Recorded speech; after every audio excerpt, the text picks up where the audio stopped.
9절 같이 읽겠습니다. 시작.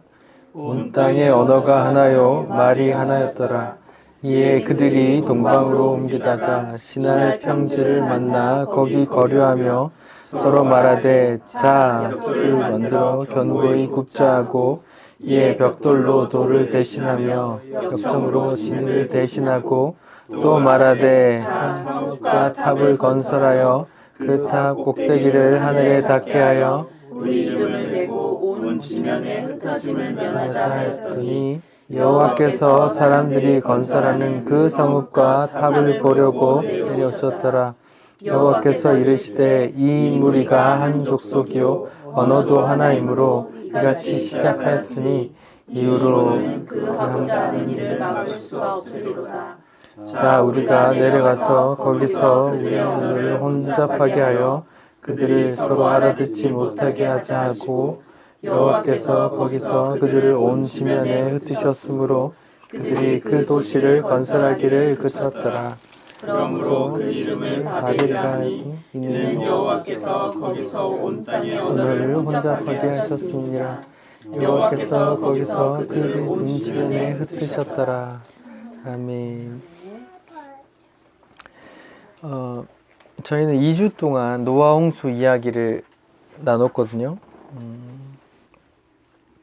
하나님께서 원하시는 번성이 있고 하나님께서 원치 않으시는 심판의 대상이 되는 번성이 있다는 거 말씀드렸고 홍수가 이제 있을 거야라고 노아한테 경고하시고 실제로 홍수가 내리기까지 기간이 120년이라고 성경은 나오는데 그 120년의 시간이 하나님의 입장에서는 어떤 시간일까요? 인내하는 시간이거든요. 그 긍휼을 베푸시면서 오래 참으시는 기간이세요. 근데 노아 입장에서는 어떤 시간일까요? 그 말씀을 붙들고 믿음으로 씨름해야 되는 시간인 거예요. 120년이. 세상 사람들에게는 120년이 어떤 시간일까요? 저는 이렇게 정했어요. 라스트 페스티벌 마지막 축제의 기간 이렇게 정했어요. 그리고 나서 하나님께서 노아 가족과 짐승들을 다 방주에 집어넣고 나서 7일 후에 비가 오거든요. 그 7일은 또 어떤 의미가 있을까요? 하나님의 입장에서는 한 번 더 인내하는 시간이고 노아 입장에서도 한 번 더 조금 더 믿음의 실현을 하는 시간이고 세상 사람들 입장에서는 어떤 시간일까요? 확신의 시간일 것 같은데 비 안 오는 거나 역시 확신의 시간일 수도 있고 저는 이렇게 이름을 지었어요. 페스티벌 후 앵콜 그냥 그 추가적인 축제의 시간. 2차? 그러니까 말하자면 뭐 콘서트 하면 앵콜송 나오듯이 그런 축제의 추가 시간이다. 이렇게 저는 인저리 타임 이런 거라고 생각되고 7일 후부터 이제 비가 와서 다 잠기고 끝났잖아요.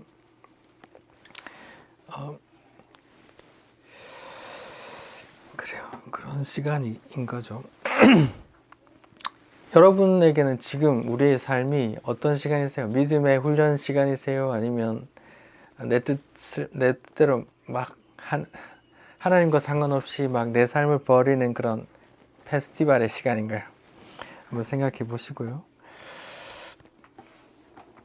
문제는 하나님의 인내와 120년 동안의 인내와 노아의 선포에도 불구하고 방주에 들어오는 사람이 있었어요? 없었어요? 없었어. 그럼 노아는 전도를 한 명도 못한 거네요. 만약에 차등 상급론에 따르면 노아는 천국에 상급이 있어요? 없어요? 없어요. 없어요. 개털 모자 쓰고 다녀. 차등 상급론에 따르면 그런 거 이렇게 지금 차등 상급론이 옳지 않다는 이야기를 제가 하고 싶은 거예요.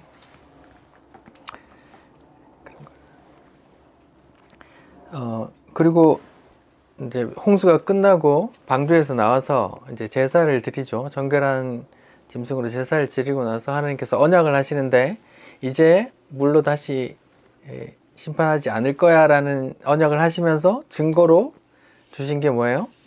무지개를 주시는데 무지개 주시는 그 다시 물로 심판하지 않겠다는 이유가 뭐였어요? 똑같은 심판을 해도 안 해도 똑같네. 사람의 마음에 항상 악하여 이렇게 표현하잖아요. 그러니까 우리가 무지개를 볼 때 심판이 있었음과 또 우리는 여전히 죄인임과 또 다시 물로 심판하지 않을 거라는 그런 언약의 표징, 그것을 이제 말하자면 그것을 보고 하나님께서 다시 또 심판을 거두시는 그런 인내의 표시, 긍휼의 표시다. 뭐 예수님 십자가의 상징이다. 이렇게 이해하시면 될 것 같아요. 그리고 마지막으로 벌거벗고 누워 자는 노아를 보면서 하나들은 막 흉을 받고 두 아들은 뒤로 가서 덮어줬는데 이 이야기가 단순히 뭐 효도하라 비방하지 말라 이런 의미가 아니라 그 성경 전체에 나와 있는 하나님의 덮으심에 벌거벗은 죄인을 덮으시는 하나님의 은혜를 알고 모르고의 차이고 은혜를 아는 자는 복을 받고 은혜를 모르는 자는 저주를 받는 그런 그림을 이렇게 표현하고 있다고 말씀드렸어요. 오늘은 여러분들이 다 잘 아시는 바벨탑 사건이에요. 창세기를 이제 뭐 두 개로 나누면 1장부터 11장까지를 창세기 서론이라고 보고 12장부터 이제 끝까지를 이제 족장 시대 이렇게 두 개로 나누거든요. 그러니까 말하자면 창세기 11장까지가 창세기 서론이에요. 이런 서론인데 서론은 보통 이제 글의 서론은 보통 뭐 전체 뒤에 걸 다 이제 조금씩 소개하는 내용이잖아요. 그러니까 창세기의 서론이기도 하지만 성경 전체의 서론이기도 하거든요. 그러면 1장부터 11장 안에 어떤 내용이 있는지 한번 생각하면서 들어봐야 돼요. 이 또 바벨 사건이 또 서론적으로 어떤 의미인지 한번 생각하면서 들어보세요. 우리 11장 1절 2절 한번 읽어봅시다. 창세기 11장 1절 2절 시작. 온 땅의 언어가 하나요 말이 하나였더라. 이에 그들이 동방으로 옮기다가 시날 평지를 만나 거기 거류하며. 여기에 1절에는 어떤 문화적인 언어적인 배경이 나와요. 그때 언어가 하나였다 이런 배경이 나오고 2절에는 장소적인 배경이 나와요. 시날 평지라는 장소적인 배경이 나와요. 오늘날에는 언어 자체가 민족 언어까지 다 포함하면 막 200개 가까이 된다고 말을 하거든요.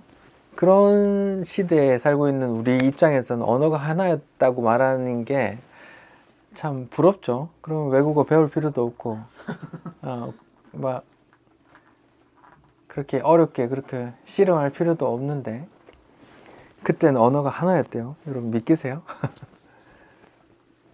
믿기 힘든 사실이잖아요. 오늘날 입장에서는 그냥 이런 것들도 성경 앞에 믿음을 저울질을 하는 거거든요.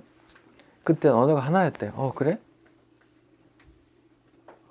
예, 알겠습니다. 이렇게 받아들여지는지 아닌 것 같은데 이렇게 받아들이는지. 두 번째는 그 시날 평지에 대해서 한번 찾아볼게요. 그 배경인데 장소적인 배경이에요. 시날 평지는 위치적으로 말하자면 그 유프라테스강, 티그리스강이 그 사이에 요 시날 평지를 말하거든요. 이렇게 두 강이 흐르고 요 안에 사이를 시날 평지라 그래요. 요 지역이 시날 평지고 여기에서 바벨탑 사건이 있었던 거예요. 말하자면. 근데 그 시날 평지가 어디에 나오는지 앞에 좀 배경을 한번 볼게요. 10장을 볼게요. 10장에 이제 족보가 나오는데요. 이제 인류를 다 쓸어버렸으니까 10장부터는 이제 그 아들들의 이제 후손들 족보 이야기가 나오거든요. 뭐 노아의 세 아들 이름 기억나세요? 셈, 함, 야벳인데 누가 저주를 받았어요? 함이 저주를 받았어요. 근데 10장에 쭉 보시면 함의 후손에 대한 이야기가 제일 많아요. 6절부터 20절까지요. 총 32절 가운데서 한 16절 정도 되는 거예요. 15절 되는 거예요. 나머지 두 아들은 좀 작고. 6절부터 함의 아들, 그러니까 저주받은 함의 아들에 대해서 이야기를 하는데 제가 한번 읽어볼게요. 함의 아들은 구스와 미스라임과 붓과 가나안이요. 8절 읽게요. 구스가 또 니무롯을 낳았으니 그는 세상의 첫 용사라. 여기 또 용사라는 말이 나와요. 그가 하나님 앞에서 용감한 사냥꾼이 되었으므로 속담에 이르기를 아무개는 여호와 앞에 니무롯 같이 용감한 사냥꾼이로다. 이런 이제 속담이 생겼다 말하고, 그의 나라, 그러니까 니무롯이라는 사람이 용감한 사냥꾼이고 용사인데 그가 나라를 세웠단 말이에요. 10절 그의 나라는 시날 땅의 바벨, 이게 바벨이죠. 에렉, 아갓, 갈레에서 시작되고 지금 나라가 시작됐다는 걸 말해요. 11절 그가 그 땅에서 또 어디까지 나아가? 아수르로 나아가 니누에와 르호보딜과 갈라와 이렇게 하다가 레센을 건설하였으니 큰 성읍이라 이렇게 말해요. 지금 함의 아들 중에 니무롯이라는 사람에 대한 이야기가 중간에 엄청 길게 나와요.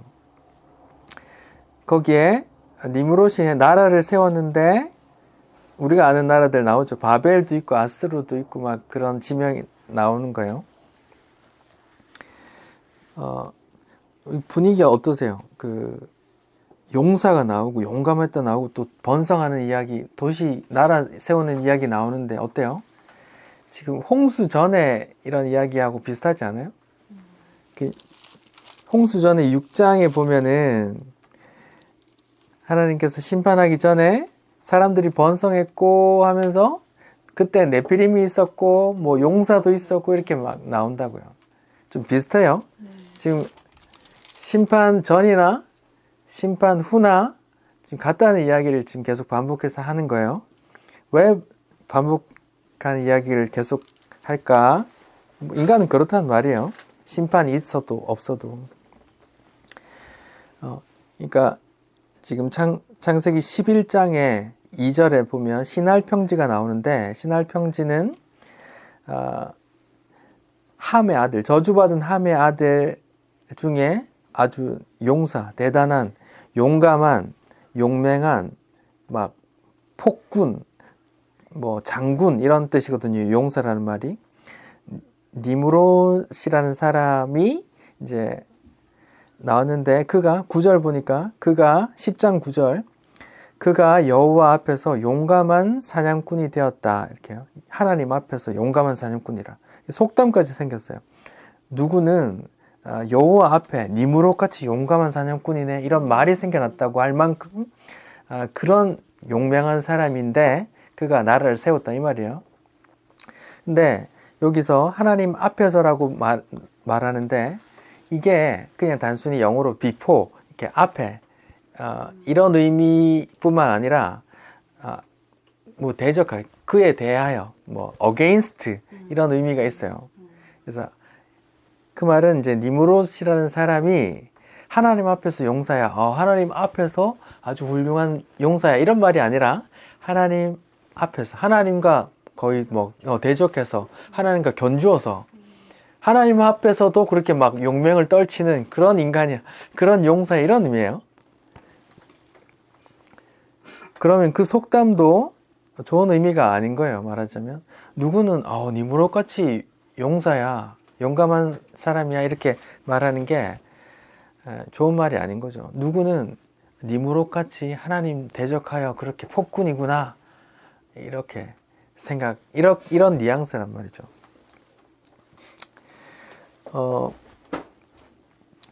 근데 생각을 해보세요. 우리가 보면은 10장 6절에 이제 함의 아들이 나오거든요. 함은 아까 노아 홍수 이후에 포도주 먹고 빨가벗고 자는 사건으로 인해서 저주받은 함이거든요. 함의 아들들이 구스, 미스라임, 붓과 가나안이요. 여기에 가나안은 가나안 땅의 민족들을 대표하는 아들이고, 여기 보면 두 번째 미스라임이라는 이름이 나오는데, 이게 히브리 말로 애굽을 지칭하는 말이에요. 그러니까 말하자면 보세요. 애굽, 바벨론, 아수르 이런 나라들이 다 어느 후손으로 세워졌어요? 예, 저주받은 함에 의해서 세워졌어요. 근데 생각해 봅시다. 그 당시에 좀 있으면 이제 애굽과 바벨론, 아수르 시대가 나오거든요. 성경 구약 역사에서 애굽, 바벨론, 아수르는 어떤 이미지예요? 여러분 생각하기에. 강한 나라예요? 아주 약한 나라예요? 강한 나라. 네, 강한 나라죠. 강한 나라입니다. 근데 그 사람들이 그 나라들의 역할은 어때요? 믿는 자들 괴롭히고. 하나님에 완전히 충실한 그런 역할을 했어요? 아니면 하나님에 대적해서 하나님과 대적하고 하나님 백성을 괴롭히는 그런 역할을 했어요? 하나님 백성 괴롭혀. 예, 생각해 보세요. 그런 게요. 근데 생각해 보세요. 창세기 9장에서 저주를 받았단 말이에요. 저주를 받았단 말이에요. 근데 그 후손들은 어때요? 잘 살아. 예, 완전히 막 세상에서 날아가고 있어요. 완전 강대국을 세워서 있단 말이에요. 이게 아이러니죠. 반면에 셈과 야벳은 어느 나라를 세운지 별로 이름도 없고 그냥 나그네처럼 막 이렇게 다니는 그림들이 나와요. 아이러니하죠. 이거 잘못된 거 아닌가? 하나님 하나님 언약에, 하나님 저주에 힘이 없네.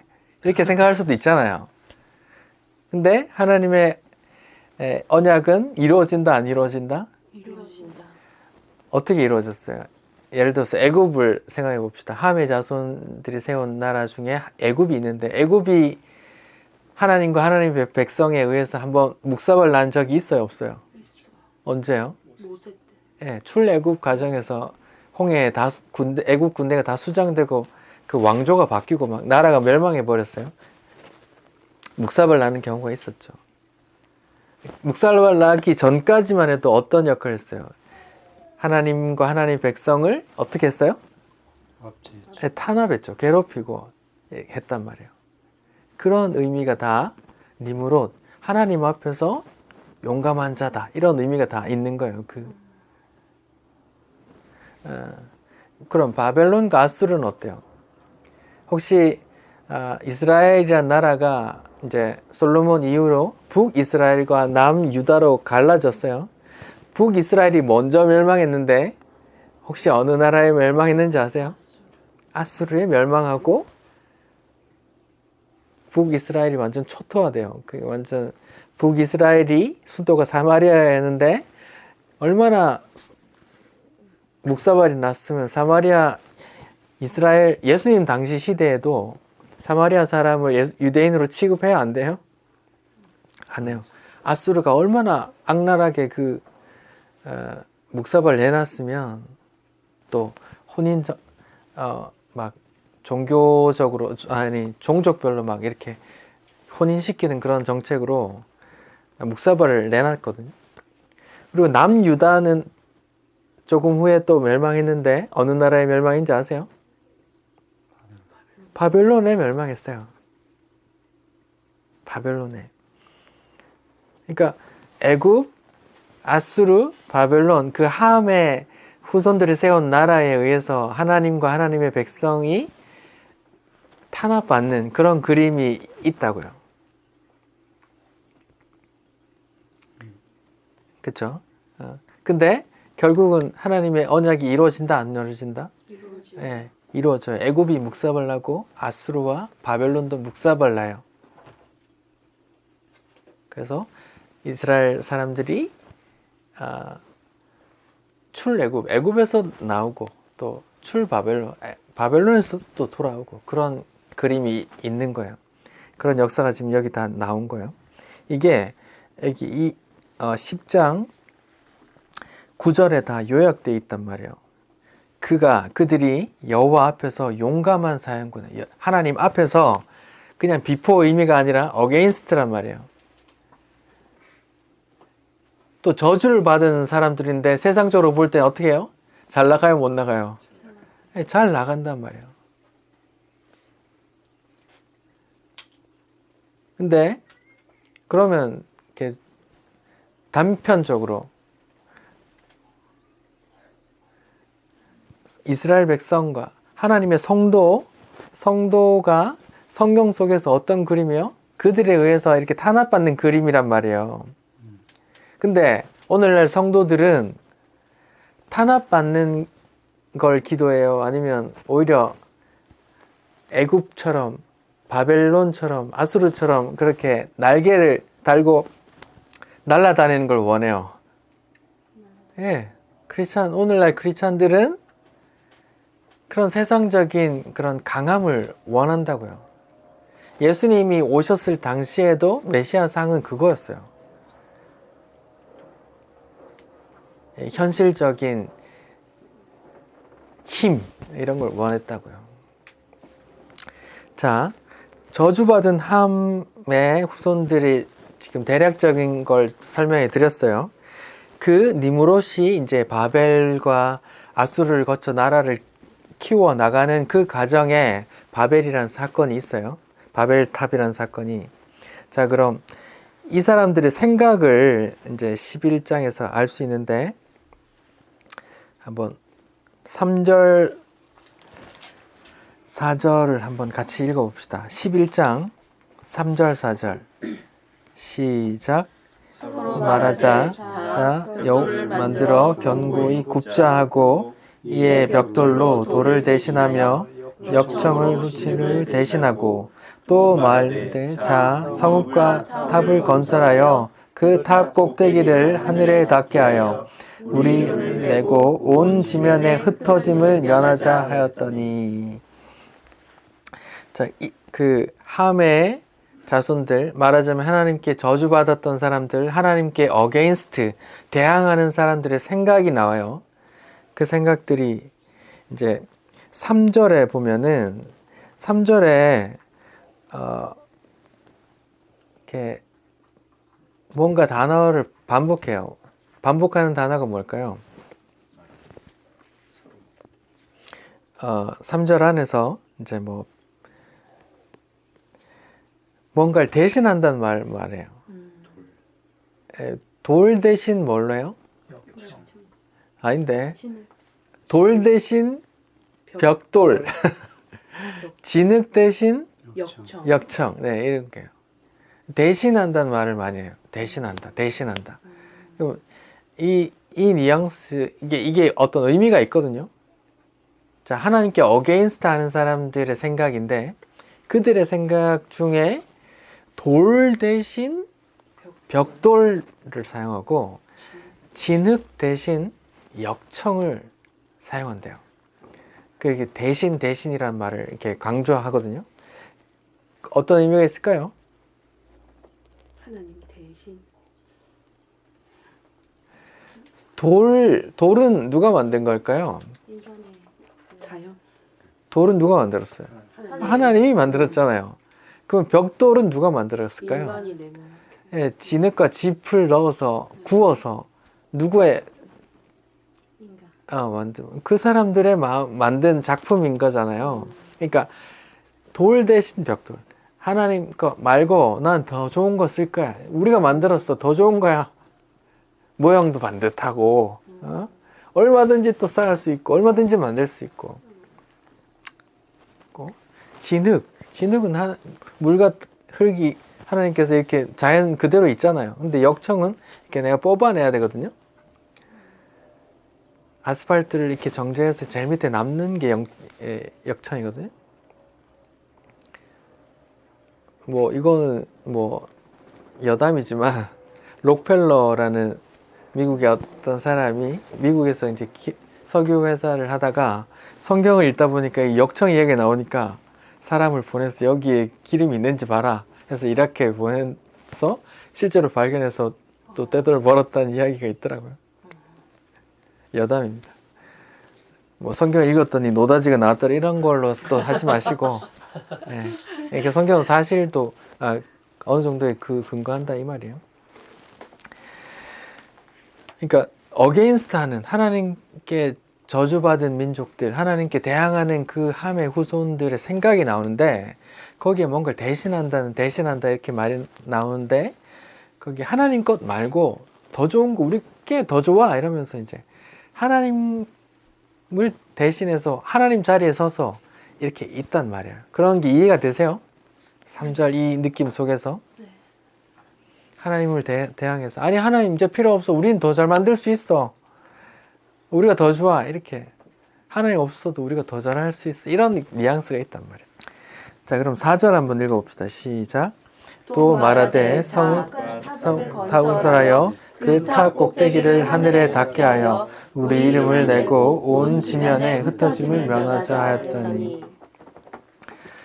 자, 그 저주받은 함의 자손들, 하나님께 어게인스트 하는 그런 민족들, 애굽과 아수르와 바벨론을 세웠던 그 나라 사람들의 생각을 또 알 수 있는데 그들이 4절에 보니까 뭐라고 말해요? 뭘 만들어서 하늘에 닿게 하죠. 그러니까 바벨이라는 탑을 만들어서 어디에 닿게 하자? 하늘에 닿게 하자 이렇게 말해요. 이 의미가 뭘까요? 하늘에 닿게 하자. 어떤 생각이 드세요? 하나님께 어게인스트 하는 사람들이 하늘에까지 닿게 하자. 우리가 뭔가를 만들어서 하늘에까지 닿게 하자. 이건 어떤 의미일까요? 우리가 올라갈 수 있다. 그 당시에 하늘이라는 개념은 하나님이 계신 곳 이런 개념이 있거든요. 그러면 우리가 하나님이 있는 만큼 올라가자. 높아지겠다 이 말이거든요. 그게 바벨의 핵심이에요. 하나님만큼 높아지겠다. 우리가 하나님과 동등한 자리에 앉자. 이런 뉘앙스거든요. 우리가 하나님과 같이, 우리가 하나님과 동등한 자리에 뭐 생각나는 거 없어요? 이미 하나님과 같이 되어버린 사람이 그 앞에 나왔어요. 선악과. 네, 한번 봅시다. 선악과 사건. 창세기 3장. 이제 선악과 사건에서 뱀이 유혹하는 말이에요. 3장 5절. 같이 한번 읽어봅시다. 3장 5절 시작. 너희가 그것을 먹는 날에는 너희 눈이 밝아져 하나님과 같이 되어 선악을 알 줄을 하나님이 아심이니라. 보세요. 여기 이미 하나님과 같이 되어 이 선악과 사건의 핵심이 뱀의 유혹함이 뭐예요? 하나님과 같이예요. 이건 뭐냐? 피조물이 창조주의 자리에 올라서는 거예요. 피조물이 창조주의 자리를 차지하는 거란 말입니다. 이 선악과 사건이 핵심이 바벨 사건의 핵심과 똑같은 거예요. 제가 바벨 사건, 바벨탑 쌓는 사건까지 11장까지 창세기 서론이라 그랬어요. 창세기의 서론이기도 하고 성경 전체의 서론이기도 하거든요. 그렇다면 선악과 사건이든 바벨론 사건이든 노아 홍수 전후에 있던 인간의 모습이든 그러한 모습이 성경 전체에서 반복될 거라는 걸 암시하는 거겠죠. 우린 죄인이라는 걸 암시하고 우리는 또 뭐예요? 어떤 자리를 탐해요? 하나님 자리를 탐하는 존재다 이 말이에요. 그런 존재다. 피조물인데 우리는 생각해 보세요. 누가 금방 또 얼마 전에 돌아가셨다는 이야기를 들었는데 잠깐 있다 없어지는 인간이 하나님의 막 모여서 힘을 구축하고 하나님과 같이 하나님 행세를 하고 있어요. 인간들의 착각일 뿐이죠. 하나님과 같아요, 안 같아요? 절대 같을 수 없죠.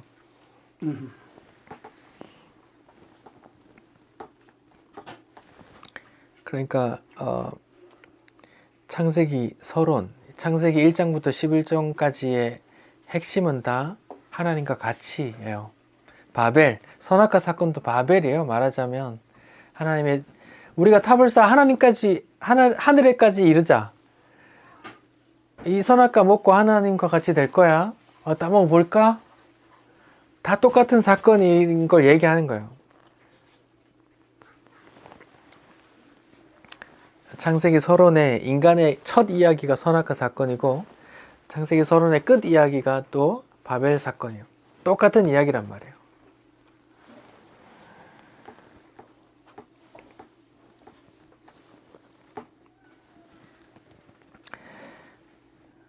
자, 그 다음에 11장 4절에 탑을 하늘에까지 닿게 하자. 다음에 뭐가 나오죠?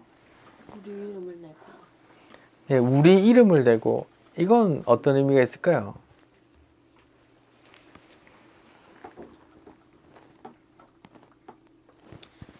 우리 이름을 내고 좀 얘기 좀 해주세요. 명성. 명성. 명성. 예, 이름을 얻는다는 게 인기를 얻는다는 거고 명성을 얻는다는 거죠.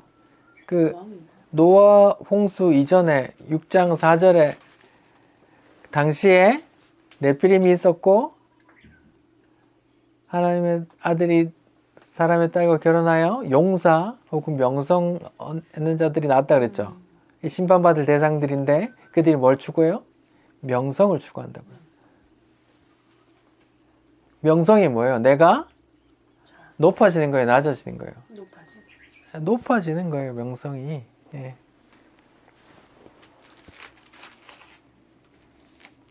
근데 한번 생각해 봅시다.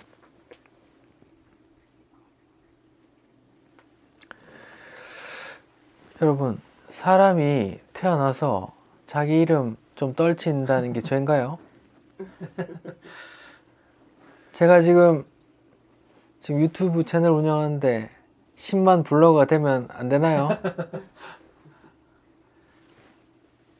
이미 저기 유명한 유튜버가 계시지만 저분만 10만 유튜버 되라는 법 있어요. 나만 하면 안 되나? 이게 왜 죄일까요? 왜 이렇게 지금 하나님께 어게인스트한 그런 사람들의 생각에서 이런 단어가 나올까요?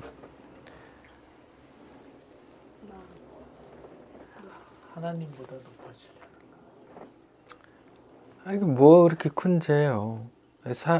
이런 말도 있잖아요. 호랑이는 죽어서 가죽을 남기고 사람은 죽어서 이름 남겨야지. 이름 남겨. 제가 목사인데 어떻게 하면 이름이 날까요?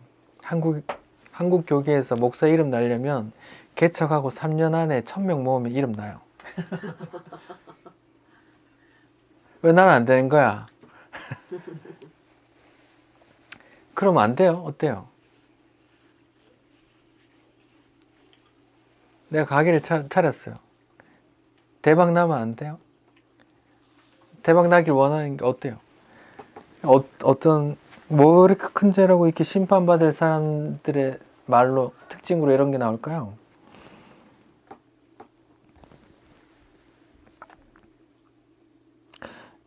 우리가 지금 여기 차 타고 조금만 나가면 조합장님들 막 얼굴하고 이름하고 다 나오잖아. 현수막에 당선을 축하합니다. 지지해 주셔서 감사합니다. 막 국회의원 얼굴하고 이름하고 나오죠. 막 정치 구호 써놓고 막 얼굴하고 이름하고 막 다 자기 유명해지려고 하는 거잖아요. 이게 뭐 그렇게 큰 죄라고요? 아닙니다. 큰 죄입니다. 큰 죄예요. 어떤 큰죄일까요?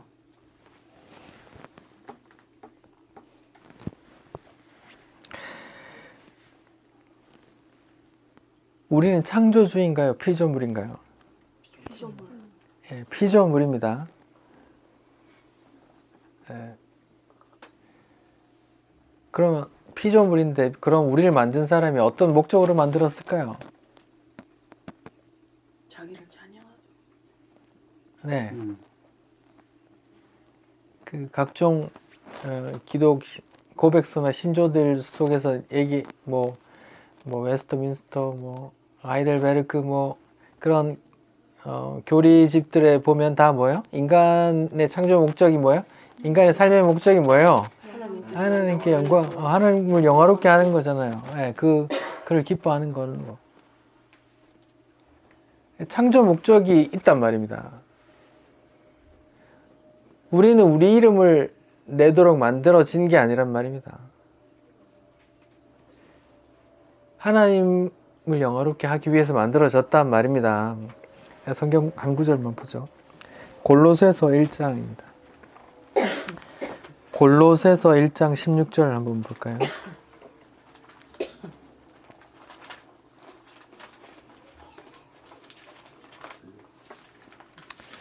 골로새서 1장 16절 같이 한번 읽어봅시다. 시작. 만물이 그에게서 창조되되 하늘과 땅에서 보이는 것들과 보이지 않는 것들과 혹은 왕권들이나 주권들이나 통치자들이나 권세자들이나 만물이 다 그로 말미암고 그를 위하여 창조되었고. 만물이 그에게서, 그는 예수님이요, 만물이 예수에게서 창조되되 하늘과 땅의 모든 것과 보이지 않는 것과 왕권과 주권과 통치자와 권세, 그 만물이 다 그로 말미암고 그를, 예수를 위하여 창조되었답니다. 성경은 이걸 증거해요.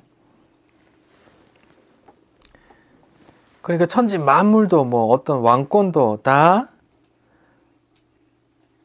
만물과 인간이 누굴 위해서 창조됐다 그래요? 예수를 위해서. 예수는 누군데요? 하나님의 아들이고 하나님의 뜻을 실현하는 그 총체잖아요. 주인공이잖아요. 성경의 주인공도 나예요, 예수님이에요? 예수님이에요. 예. 성경의 주인공이 예수이고 이 모든 만물의 창조 목적이나 주인공 누구예요?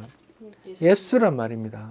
예. 그 하나님의 아들의 영광, 하나님의 아들에게 영광 돌리는 그런 목적으로 만들어졌단 말입니다. 그러니까 우리는 우리 이름을 높이 내는 게 인생의 목적이어야 돼요? 아니면 예수의 이름을 높이는데 창조 목적이어야 돼요? 그러면 사람들이 이렇게 얘기하죠. 아이, 내 이름 높이는 게 예수님이 높아지는 거 아닙니까? 이게 윈윈 아닙니까? 아닙니다. 네. 그거 두 주인 섬기는 거예요. 성경 그걸 우상 숭배라 그래요.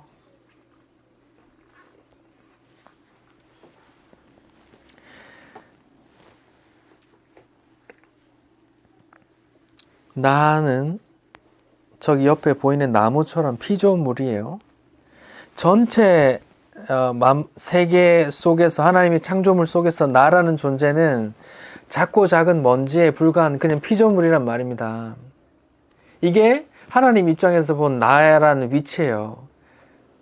근데 사람들은 나라는 위치를 어떻게 생각해요? 내가 신이 되어서 내 중심으로 생각한단 말입니다. 나의 위치를. 저 하늘의 달도 저 나무도 다 날 위에 있어. 아이, 할렐루야. 하나님마저도 나의 행복을 증진시키기 위해 존재하시는 분이셔 라고 생각한단 말입니다. 누가?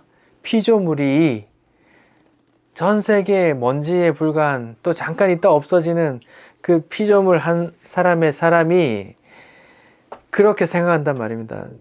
천지 만물을 만드신 하나님마저 나의 행복을 위해 서비스하는 존재다라고 생각한단 말입니다.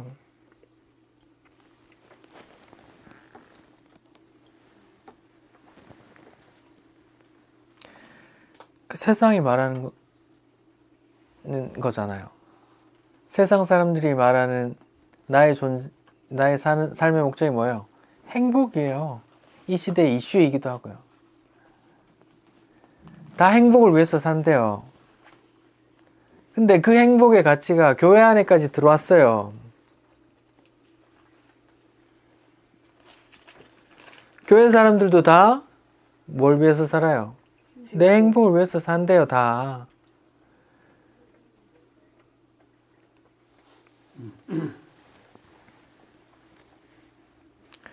성경에 나온 선지자들 어디 제가 얘기했잖아요. 이사야라는 사람은 3년 동안 빨가벗고 다녔어요. 왜요? 하나님이 부탁했어요. 야, 네가 빨가벗고 좀 다녀. 왜냐하면 있잖아, 내가 이스라엘 사람들이 의지하는 그 애굽 놈들이 저기 바벨론에 종으로 빨가벗겨져서 이렇게 끌려가는 걸 내가 미리 예고하려고 하니까 넌 빨가벗고 다녀. 이렇게 했단 말이에요. 이사야라는 사람에게, 하나님을 경외하는 이사야라는 사람에게 개인 행복이 있어요? 호세아라는 사람이 있어요? 반듯한 청년이었어요. 근데 호세아야, 내가 부탁 하나 할게. 내가 있잖아, 이스라엘을 향한 내 사랑을 좀 표현하려고 하는데 너를 좀 사용할게. 너는 있잖아, 아주 음란한 여자와 결혼해. 그 여자가 애를 낳고 또 애 둘, 셋을 낳고 도망갈 거야. 그래도 있잖아, 너는 있잖아, 가서 또 찾아와. 그리고 또 사랑해줘. 왜요?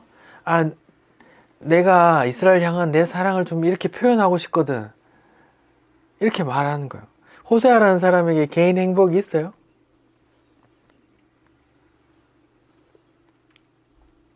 세례 요한이라는 사람이 있어요. 이 세상에 어느 누가 깨끗한 궁궐이나 호텔 같은 데 살고 싶지 않겠어요. 근데 그 사람은 왜 그렇게 노숙을 했나 몰라. 메뚜기에 역청 먹고 왜 그렇게 다녔나 몰라. 이렇게 와서 예수님 믿었는데 예수님 전하고, 예수님 하나님의 아들이야 이렇게 막 전하고, 예수님 동시대에 살았는데 예수님 있었는데 세례 요한 목 잘려 죽는데 안 구해줬어. 왜 그래야 돼요? 왜 세례 요한이라고 내 이름을 추앙받고 싶지 않았겠어요? 예수님 나오기 전까지, 예수님이 등장하기 전까지 사람들이 다 날 봤거든요. 회개하라 하고 세례 주고 하니까 사람들이 전부 날 따랐어요. 근데 예수님이 딱 등장하니까 사람들이 다 예수 따라가니까 제자들이, 선생님, 왜 사람들이 다 우리 선생님을 따르다가 저쪽으로 다 갑니까? 그래야 돼. 나는 뭐 해야 돼? 세야 되고 그분은 흥해야 되거든. 세례 요한이라고 왜 흥해지고 싶은 마음이 없었겠어요? 예수님의 제자들 다 어떻게 죽고 그나마 안 죽고 오래 장수했던 사람이 요한, 계시록을 쓴 요한인데 그 사람 뭐예요? 어떤 섬에 갇혀서 노역을 했어요. 90세 노인이 될 때까지. 왜 그렇게 살아야 돼요?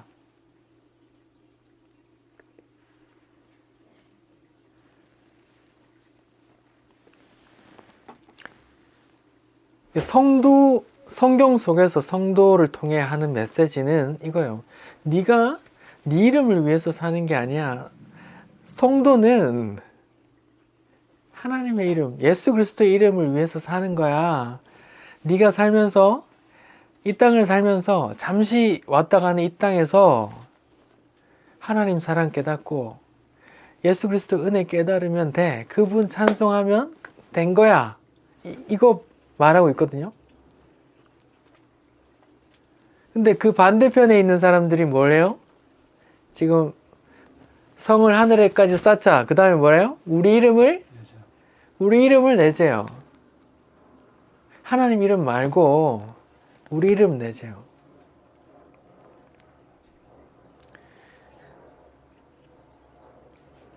우리 이름을 내서 뭐해요? 우리가 뭐 영원한 존재인가요?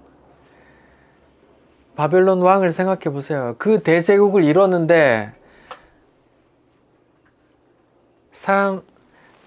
가까운 사람들로부터 살해당할까봐, 독살될까봐 자기 먼저 음식 먹어보는 그런 신하들을 쭉 세워야 된단 말이에요.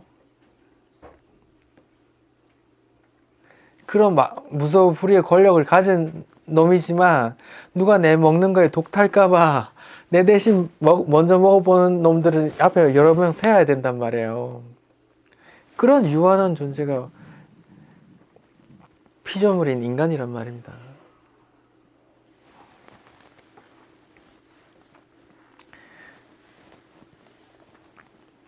그 다음에 우리 온 지면에 흩어짐을 면하자 이렇게 말해요.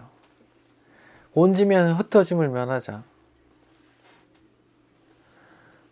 돌돌 뭉쳐서 잘 살아보자. 이게 잘못됐어요? 뭉치면 살고 흩어지면 죽는다. 이게 잘못됐어요? 이게 왜 심판받을 거예요? 이들이 왜 뭉쳐요? 이들이 뭉치는 이유가 뭐예요? 하나님 대적해서 자기들이 하나님 자리에 차지하려고, 자기 뜻대로 살려고, 자기 이름을 내려고 그렇게 뭉친단 말입니다. 그런 거 심판 대상이란 말입니다.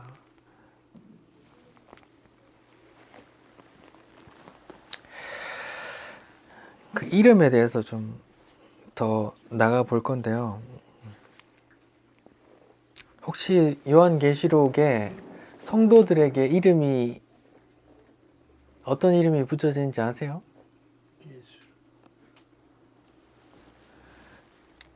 한번 찾아보시죠. 요한계시록 3장이요. 요한계시록 3장 12절. 요한계시록 3장 12절. 하나님께서 빌라델비아 교인들에게 하는 말씀이세요. 읽어보죠. 시작. 이기는 자는 내 성전의 기둥이 되게 하리니 그가 결코 다시 나가지 아니하리라. 내가 하나님의 이름과 하나님의 성 곧 하늘에서 내 하나님께로부터 내려오는 새 예루살렘의 이름과 나의 새 이름을 그 이 위에 기록하리라. 이렇게 말해요. 그 이는 이기는 자 성도예요. 성도에게 무슨 이름을 기록한대요? 하나님의 이름과 예루살렘의 이름과 나의 예수님의 그 새 이름을 기록한대요. 자기 이름은 없어지는 거예요. 자기 이름은 없고 예수의 이름, 하나님의 이름, 예루살렘의 이름으로 되는 거란 말입니다. 14장 1절 한번 보시죠. 계시록 14장 1절. 요한계시록 14장 1절. 14장에 14만 4천이라는 그런 성도들이 나와요. 상징이에요. 그 숫자가 아니라 14만 4천 하나님의 택함받은 성도들, 이스라엘 12민족, 예수님의 12제자, 12 곱하기 12 곱하기 1000, 많다는 뜻의 1000, 14만 4천이 어떤 이름을 갖진 보십시오. 14장 1절 시작. 또 내가 보니 보라 어린 양이 시온산에 섰고 그와 함께 14만 4천이 서 있는데 그들의 이마에는 어린 양의 이름과 그 아버지의 이름을 쓴 것이 있더라. 이렇게 말해요. 하나님의 성도들의 이마에 누구의 이름이 있어요? 어린 양의 이름과 각자 지 이름이 있고 하나님의 이름이 있는 거예요? 아니면 각자 이름은 없는 거예요? 네, 하나님의 이름이, 예수님의 이름이 부여된단 말입니다. 이들이 성도란 말입니다. 근데 세간에 선교 집회, 부흥 집회 가면 어떤 말이 나와요? 전도 많이 하고 헌금 많이 하고 봉사 많이 하는 사람은 천국 가서 의리의리한 호텔집에 자고, 전도도 안 하고 못하고 봉사도 못하고 헌금도 좀 해낸 사람들은 천국 가서 개털 모자 쓰고 노숙한다더라. 이게 맞아요? 자기 이름이 어디 있는데요? 자기 의도 없는데 무슨 다 주의 신부의 이름으로 서는데, 서양의 결혼식이 그런 성경의 영향을 많이 받았거든요. 흰 옷 입고 결혼하잖아요, 신부가. 결혼하면 여자가 어떻게 해요? 이름을 받죠. 그런 것도 다 지금 성경에 이 계시록 이름 이런 걸 이제 문화화한 거거든요. 우리 이름은, 우리 성 없어진단 말입니다. 우리 이름 없어진단 말입니다. 그 신랑의 이름을 받는다고요. 예수 그리스도. 지난 시간에 얘기했죠. 덮어짐. 우리는 똥인데 예수의 의가 부어져서 우리가 예수로 보여진다 했잖아요. 우린 죄인인데, 우린 똥인데 금이 부어져서, 의가 부어져서 금으로 봐주신다, 예수로 봐주신다 말입니다. 우리 이름이 없어져요. 서양에서 결혼하면 여자들이 신랑의 이름을 받는 것처럼 우리가 주님을 뵈면 우리 각자 이름은 없어져요. 우리 각자의 의가 없단 말입니다. 근데 무슨 천국 가서 내 의에 따라 차등 상급론, 이게 성경에 맞을까요? 안 맞습니다. 내 행위대로, 내 의대로 내 상급 받아야지. 이게 안 맞다니까요. 이름 자체가 없어요. 내 의가 없다니까요. 다 예수의 의로 채워지는 존재란 말입니다. 그러니까 고지론이나 차별 상급론은 성경과 관계없는 주장이고, 오히려 반대로 오늘 본문에 따르면 하늘에까지 높아지고 내가 우리 이름 막 내고 그런 게 어떤 사람들이에요? 저주받은 함의 후손, 하나님께 심판받을 바벨의 성향을 가진 사람들이란 말입니다. 그러면 교회 안에서 그런 걸 추구하고 그런 걸 설파하고 그런 걸 추구하는, 그런 걸 추종하고 유명해져야지, 내가 복받아 이 세상의 왕이 돼야지, 유명한 사람이 돼야지, 강한 사람이 돼야지, 이런 쪽으로 가는 사람들은 다 이 바벨의 입장이란 말입니다.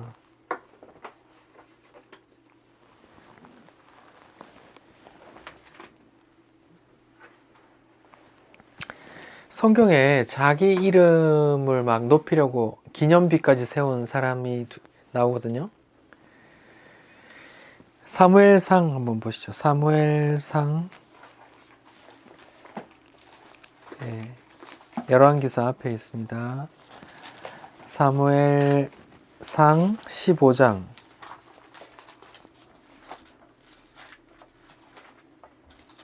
12절이요. 사무엘상 15장 12절.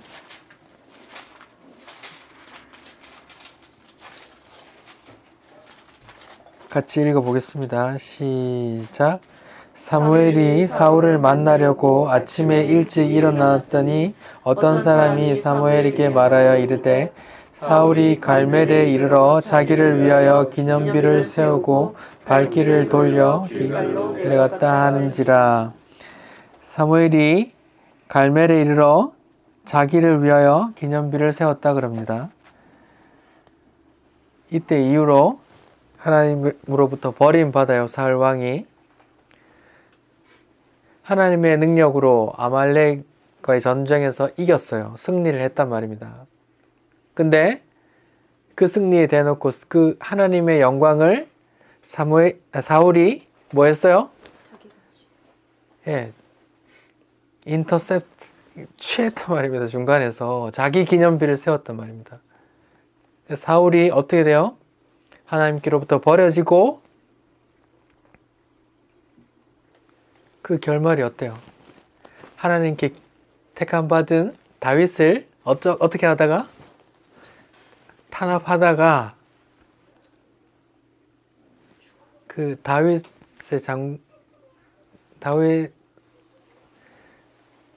패해서 어떻게 뭐 자결하게 되잖아요.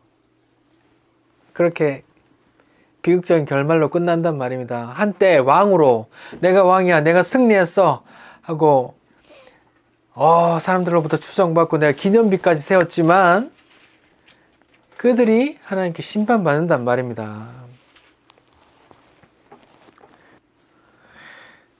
자기 기념비를 세운 사람이 있는데 그 사람은 다윗의 아들 압살롬이에요. 사무엘하 18장 18절. 사무엘하 18장 18절.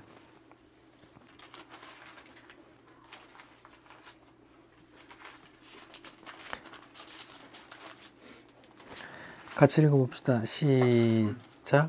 압살롬이 살았을 때 자기를 위하여 한 비석을 마련하여 세웠으니 이는 그가 자기 이름을 전할 아들이 내게 없다고 말하였습니다. 그러므로 자기 이름을 기념하여 그 비석에 이름을 붙였으며 그 비석이 왕의 골짜기에 있고 이제까지 그것을 압살롬의 기념비라 일컫더라. 압살롬이 누굽니까? 다윗의 아들 중에 외모가 가장 출중했어요. 그런 아들이 누이가 강간당했다는 이유만으로 분노해서 다른 아들들, 형제들, 배다른 형제들을 다 죽이고 결국은 아버지의 왕자도 뺏었어요. 다윗도 몰아내고 그 다음에 뭐 했어요? 다윗의 첩을 백주 대낮에 사람들 다 보는 앞에서 취했단 말입니다. 아버지의 첩을. 그런 사람이 자기를 위하여 기념비를 세웠단 말입니다. 그런 사람이 잠깐이지만 권력을 잡아 왕이 되어 기념비까지 세웠지만 그의 말로가 어땠어요? 요압 장군에 의해서 살해당했단 말입니다. 다윗의 마음은 또 어때요? 엉엉 울었단 말입니다. 내 아들 다윗아, 압살롬아, 내 아들아 이러면서 얼마나 울었다고 성경에 나와요. 자기 이름을 취하고 자기 영광을 위해서 기념비까지 세우고 우리 여기 무슨 호수 있는 공원 성 이시돌 공원에 가면 공원에 이렇게 예수님 동상 이런 거 마련해 놨잖아요. 근데 옆에 거기 뭐가 있어요? 기증자 이름이 청동으로 박혀 있더라고요. 그 사람이 돈 내서 이거 만들었단 말입니다. 그런 게 이런 거란 말입니다. 교회를 지어요. 그 다음에 방마다 이름을 거기 준단 말입니다. 이만큼 이 사람이 기부했습니다. 이렇게 애덤스 채플 홀 뭐 이렇게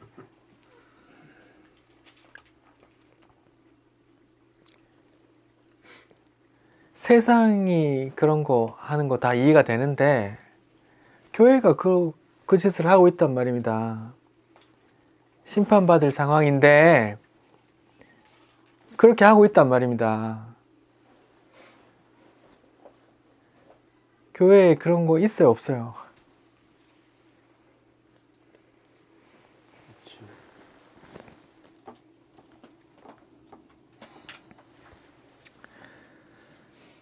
여러분, 지금 오늘 본문에 바벨이라는 말이 나오는데요.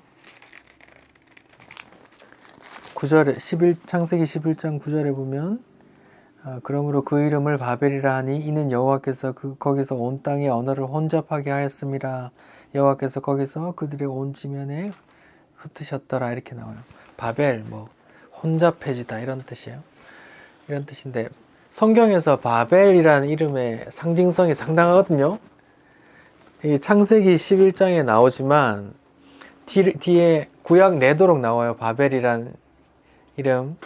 근데 또 선지서에 보면 막 저주받을 심판받을 대상의 바벨론 막 이렇게 계속 나오고 또 성경의 제일 끝자락에 요한계시록에 바빌론이라는 이름이 나와요, 안 나와요? 그러니까 바벨, 요한계시록에 나오는 그 바벨은 특정 지역 혹은 과거에 있었던 어떤 나라를 말하는 게 아니에요. 요한계시록은 예언서잖아요. 어떤 바벨론이라는 존재들을 내가 심판할 거야 하나님의 메시지가 담겨 있단 말입니다. 그러면 바벨이라는 사람이 누구예요? 하나님을 어게인스트해서 하나님과도 겨루려고 하는 사람들, 내 이름을 하늘까지 높아지게, 하나님만큼 높아지게 하자. 내 이름을 높이려고 사는 사람들, 하나님 영광이 아니라 그런 사람들을 바벨이라 한단 말입니다. 그런 사람들을 큰 성 바벨론이라고 한단 말입니다. 요한계시록 봅시다. 18장. 계시록 18장을 봅시다.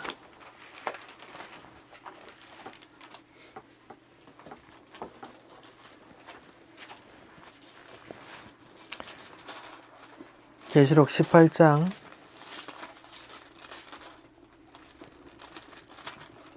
1절부터 쭉 읽어볼게요. 같이요. 요한계시록 18장 1절부터 시작. 이 일 후에 다른 천사가 하늘에서 내려오는 것을 보니 큰 권세를 가졌는데 그 영광으로 땅이 환하여지더라.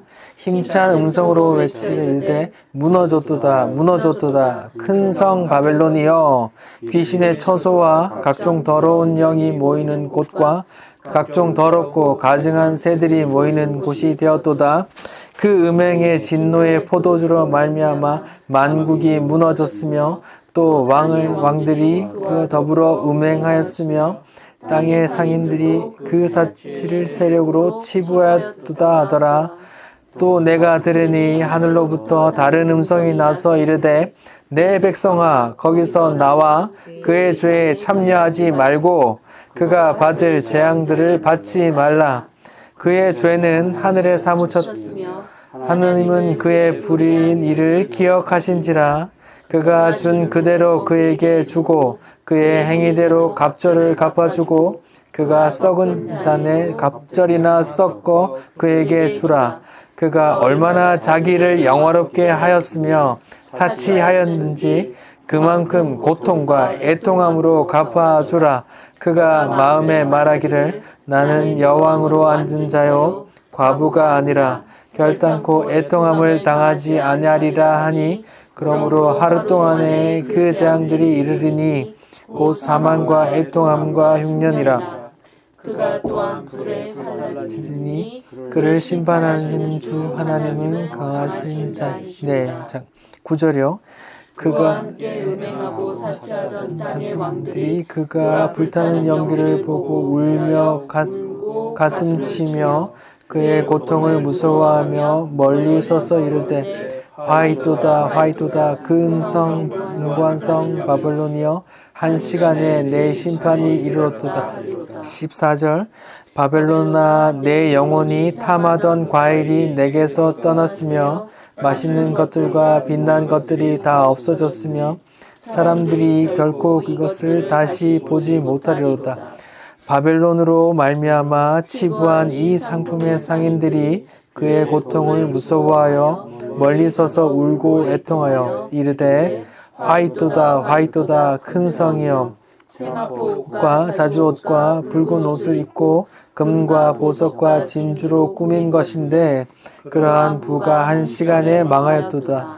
모든 선장과 각처를 다니는 승객들과 선원들과 바다에서 일하는 자들이 멀리 서서 그가 불타는 연기를 보고 외쳐 이르되 이 큰 성과 같은 성이 어디 있느냐 하며 티끌을 자기 머리에 뿌리고 울며 애통하며 외쳐 이르되 화이토다 화이토다 이 큰 성이여 바다에서 배부른 모든 자들이 너의 고운 상품으로 치부하였더니 한 시간에 망하였도다.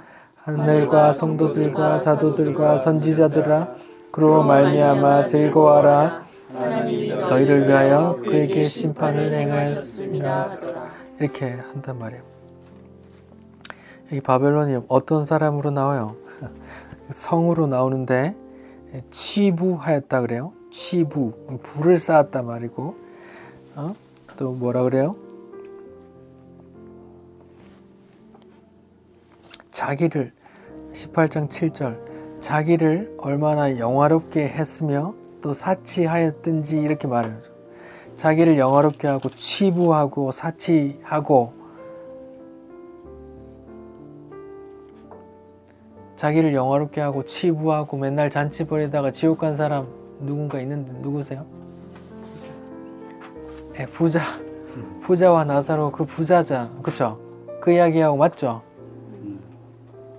근데 나사로는 어떻게 해요? 반면에 거지같이 살잖아요. 그래서 예수님이 또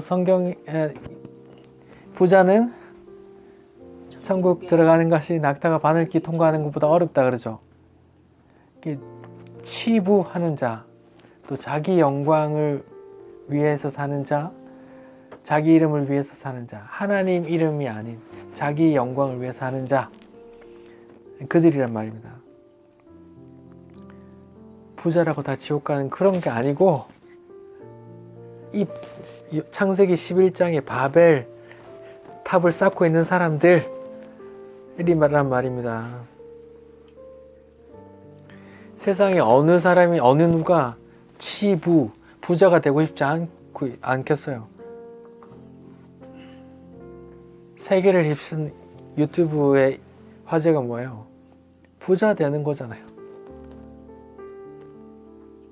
누가 부자 되고 싶지 않아요. 누가 자기가 높아지고 싶지 않아요. 자기가 유명해지고 싶지 않아요. 그런데 뭐예요? 예수님이 뭐라고 했어요? 나를 따라오려거든 자기를 부인하고 자기 십자가를 지르고 그러죠. 자기를 부인한다는 말이 뭘까요? 내 영광과 내 뜻, 내 이름을 위해서, 내 행복을 위해서 그렇게 사는 거 아니구나. 나는 내가 사는 이유는 뭐예요? 하나님의 이름과 예수 그리스도의 이름과 그 이름의 영광 돌리는 사람으로 그리스도의 신부로 사는 거구나 라고 깨닫는 걸 부인한다고 하는 거예요. 예수를 믿는다고 하는 거예요.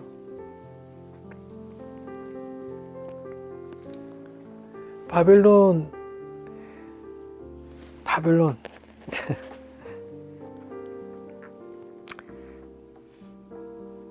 그 계시록 17장에 보면 그런 사람들 이마에 17장 5절에 보면 그의 이마에 이름이 기록되었으니 비밀이라 큰 바벨론이라 땅의 음료들과 가장한 것들의 어미라 했더라.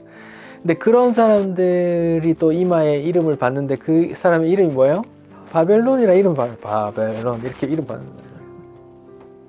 성도는 뭐예요? 자기 이름을 위해서 사는 사람이 아니라 성도, 그리스도의 신부들은 어떤 이름을 받는다 그랬어요? 하나님의 이름, 예수 그리스도의 이름을 이마에 받는다 그랬죠. 근데 자기 이름을 위해서 받는 사람들, 여기서 창세기 11장에서 그 사건을 바벨이라 그러죠. 근데 계시록에서 그 사람들을 다 뭐라고 그래요? 바벨론이라고 이름 지어줬다 그래요. 그들이 심판받는 사람들이란 말입니다. 최종적인 심판받는 사람들이란 말입니다. 우리는 더 이상 나의 이름을 위해서 사는 사람이 아니고 나의 행복만을 추구할. 근데 우리는 육신을 입고 있죠. 육신을 벗을 때까지 뭐예요? 아이고 하면서 애통한단 말입니다. 그 말씀을 받았고 그 법 마음속에 두 법이 있어서 애통한단 말입니다. 그게 성도라고요. 그런 마음의 갈등이 없이 완전히 평정돼 있어. 내 이름을 위해서 사는 걸로. 그런 사람들이 바벨이라는 이름을 받는단 말입니다.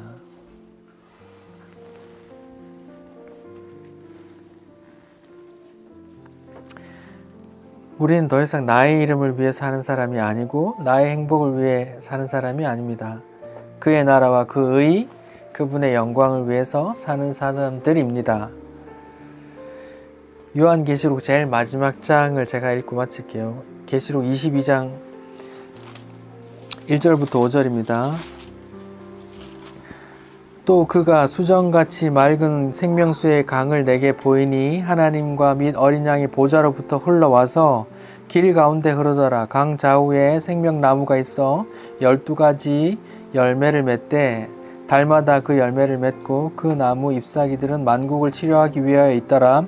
다시 저주가 없으며 하나님과 어린 양의 보좌가 그 가운데 있으니 그의 종들이 그를 섬기는데 그의 얼굴을 볼 터이요 그의 이름도 그들의 이마에 있는데 다시는 밤이 없겠고 등불과 햇빛이 쓸데없으니 이는 주 하나님이 그들에게 비치심이기 때문이고 그들 이마에 예수의 이름을 받은 그들이 뭐라고요? 세세토록 왕노릇 하리로다 이렇게 되어 있단 말입니다. 기도하겠습니다.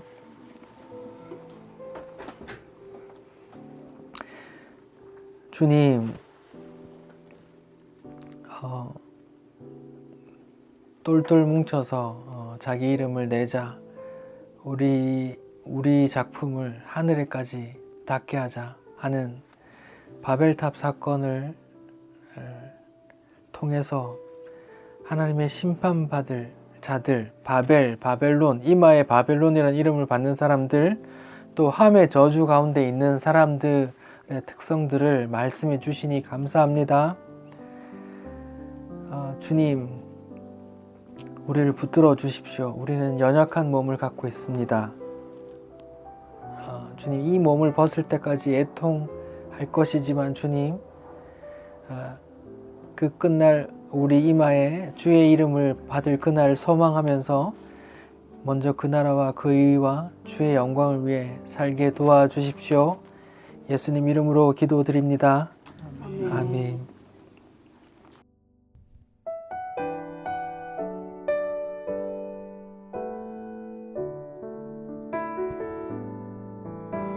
이제는 내가 없고 오직 예수님만 내 안에 살아계신 오직 예수님만 찬양하며 살리라 예배하며 살리라 내 안에 계시는 오직 예수님만 이제는 내가 없고 오직 예수님만 내 안에 살아계신 오직 예수님만 찬양하며 살리라 예배하며 살리라 내 안에 계시는 오직 예수님만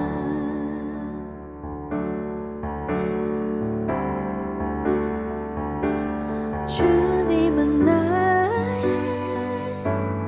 아바 아버지 내 상한 영혼 만지시고 주님은 나의 아바 아버지 나의 모든 것 주님께 맡기리 이제는 내가 없고 오직 예수님만 내 안에 살아계신 오직 예수님만 찬양하며 살리라 예배하며 살리라 내 안에 계시는 오직 예수님만 주님은 나의 아바 아버지 내 상한 영혼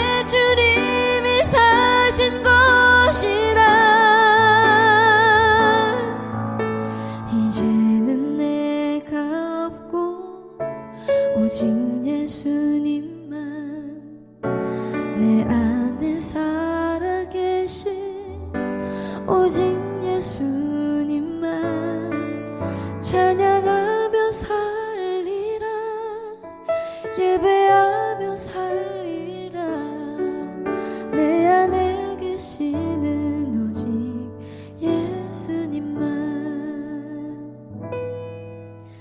내 안에 계시는 오직 예수님만